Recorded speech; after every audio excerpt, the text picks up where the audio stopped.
M'moyo muno chinthu cholemera kwambiri si chomwe timanyamula m'manja mwayi koma chomwe timachinyamula m'mitima mwathu.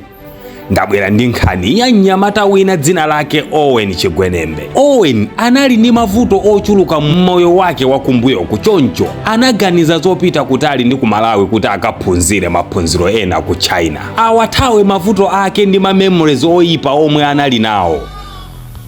Mavuto akumtundu, mavuto akumwana wa chikondi wake yemwe adamwalira ndi zina zambiri zomwe sizinkamuchoka m'maganizo mwake nthawi zonse. Olo zinthu zikhale zabwino iye ankangoziona nzamavuto, ankaona mavuto pena paliponse ali. Moyo wake unali wa maganizo wa malingaliro nthawi zonse. Ali ku China tsiku lina Owen anapita kwa master wina yemwe anali ndi nzeru nati, "Master, ndatopa. Kale langa limandikakamira silimandisiya. Ndimakhala ndikuganiza zambiri za mbuyo komanso za pano sindipeza mtendere pomwe ndingakhale. Ndipange njivuto ilili kuti lithe." Anafunsa choncho Owen. Master anamwetulira nati, "Tiye kuno." Anatuluka naye panja ndi kumuuza kuti waona manyumbawo ali pa phiri ilo, kumeneko kuli senior wa mamaster tonse kuno, ndipo upite kumeneko vuto lako ndi lophweka akakuthandiza. Anawuyamba ulendo Owen okwera phiri kuti vuto ilili longoganiza kale lake litheretu.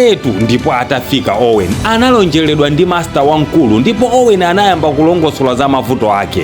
"Master, m'maganizo mwanga mwadzaza ndi zipweteko zochuluka. Kale langa ndilopweteka kwambiri ndipo ndimakanika kudziwala, zimandikanikitsa kuganiza positive kamba kama memories amenewa. Chonde nthandizeni ndikhale mfulu mu dziko la ufululi." Master naye anamwetulira nati, "Usadandaule mnyamata, ndikupasa yankho la mavuto akowa.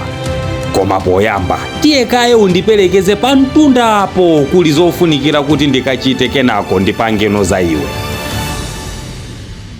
Changu Owen anavomereza pofuna kuthandizika, koma akukonzeka zonyamuka. Master anamuuza Owen kuti anyamule mwala waukulu omwe unali olemera kwambiri pa ulendo. Owen ngakhale mwala unali olemera komabe anavomera kuteno kamba kuti athandizike, ndipo ulendo unayambika. Anayika chimwala pa phewa pake ngumawatsatira a master ulendo wautali kukutentha. Koma Owen ananyamulabe mwala poganiza kuti uli ndi kufunika kwambiri komwe akupitako. Anawugwiritsitsa ndi mtima onse, koma posachedwa manja anatoperatu. Miyendo inali wiki ndipo anali akutuluka thukuta losasimbika. Kulemera kwa mwala kunamusintha even mayendedwe ake, amayenda slowly atatoperatu, pomwe master amangoenda ali pepo popanda chomupinga china chilichonse. Owen ankafuna kuwusira mwalawu panjira, koma anazifunsa yekha kuti mwina kapena mwalawu ndi woti ndikaphunzirire. Pamapeto pake nkusenza nkumapitilira ulendo, koma atafika pamwamba pena pake miyendo inakanika kupitilira ulendo, ndipo anangokhala pasi pa mtengo akupuma wefuwefu. Ndipo master anakhala pambalipa akumwetulira, ndipo Owen akupuma wefuwefu anafunsa master kuti kodi mukuseka chani? Ndili ndi ululu opweteka kwambiri ndi mwala uwu wandionesa zikhomo, ndikuupanga ulendo wanga kukhala owawa sizinaoneke. Master anati, "Utauona mwala kuti ukukulemera, bwanji sunautule pansi konkuja tachokera kuja?" Master, mesa munandiuza kuti ndinyamule." "Nzoona ndinakuuza kuti unyamule, koma sindinakuuze zoti ukamva kupweteka usausiye. Ukanatha kuusiya utaona kuti ukukuvulaza, koma vuto unasankha kuzunzika nawo, kukhulupirira kuti mwina ndi wofunikira. Ulendo uwu utayendawu uli ngati moyo wako wonse, ndipo mwala uwu uli ngati past yako, zokhoma zodandaula zako zomwe wakhala utazinyamula ngati mwalawu, kuuvutisa moyo wako. Koma ngati mwala uwu ukanatha kuusiya pasi nthawi ina iliyonse ungafune, chifukwa nthawi ungausiye ndipo mwe ungamve kupepukidwa kuthupi komanso mtima. Nchifukwa chani kuvutika pasi akufunikira kuteno?" Owen anaponya mwala pansi ndi kumva kupepuka mu zonse, kuchita kumveka. Kulemera konse kunali m'mapewa mwake, m'manja mwake ni mu mtima mwake kwathera pompo. Ndipo master anamugwira phewa Owen nati, "Kale lapita, koma yemwe akupangisa kuti likhalebe kalelo ndi iweyo.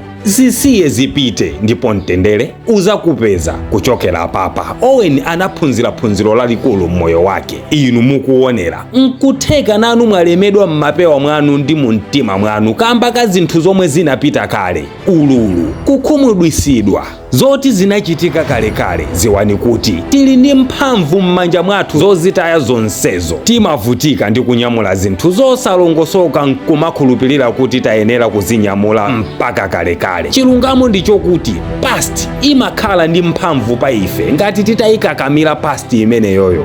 nthawi tingaganizire zozitaya timakhala taphera limodzi ndi past yonse. oonera mzanga, nkhani izizi ndimakupasirani zimanditengera nthawi ndi kulingalira kulemba zoyenerazi kulowa mu studio, voice kupanga edit ndi kukutumizirani inu. pamakhala palowa ndalama ndithu zochokera mthumba mwanga. ngakhale muli mopelewera, khumbo langa ndilokuti ndizitha kukupasirani mavidiyo 3 pa tsiku. choncho ndikupempha kwa inu oonera kuti sapoti yanu yakangachepe kena kalikonse ingathandizire khumboli kukwaniritsidwa. sindingatchule figa, koma kaya ndi airtime kandalama kena kalikonse kasapitisa luso limene lili chitsogolo. ndimathokoza kwambiri kamba ka sapoti yanu nthawi zonse. ndisiya manambala athu kwa omwe angafune kutipanga sapoti mu comment box, ndipo pamapeto pake osayiwala kupanga share nkhani ya Owen.